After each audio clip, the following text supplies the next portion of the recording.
আসসালামু আলাইকুম প্রিয় দেশবাসী।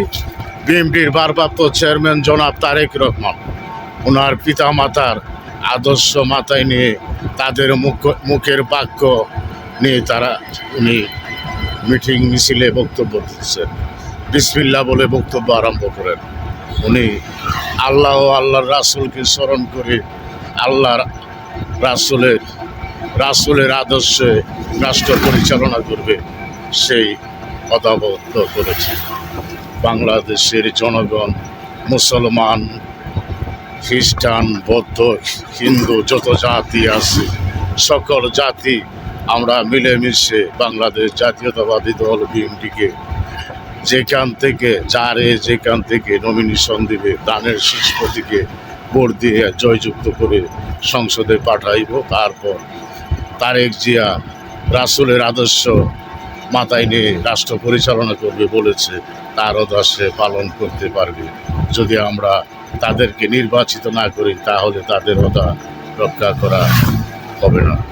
আমরা সকল জাতি মিলেমিশে বাংলাদেশের জনগণ বাংলাদেশ জাতীয়তাবাদী দল বিএনপিকে নির্বাচিত করে সংসদে পাঠাবো। তারপর দেখা যাক কি করে। ওনারা যদি ভালো করে রাষ্ট্র পরিচালনা করে তাহলে তো ভালো, তা না হলে আবার 5 বছর পর জনগণ চাইলে কি না হয়, জনগণ চাইলে যত বড় ক্ষমতাশালী হোক তাকে দেশ ছাড়তে বাধ্য হয়, তারা দেশ ছাড়তে বাধ্য হয়। তো ক্ষমতা চিরদিন কারো থাকে না। যার ক্ষমতা দেখাইতে পারবে একদিন জনগণের হাতে ধরা পড়বে। ক্ষমতার লড়াই চিরদিন থাকে না। তো ক্ষমতার বাহাদুরি কেউ দেখাইব না।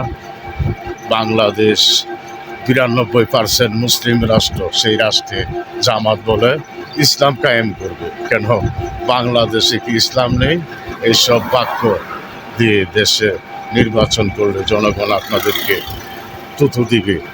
বাংলাদেশ ইসলাম কান্ট্রির মেঝে আবার ইসলাম আপনারা প্রচার করবেন, সেটা হয় না। আপনারা বলবেন সুন্দর করে রাষ্ট্র চালাইবেন, রাষ্ট্র পরিচালনা করতে বাংলাদেশের সংবিধান মতো রাষ্ট্র পরিচালনা যারা করবে তারাই বারবার নির্বাচিত হবে বাংলাদেশে।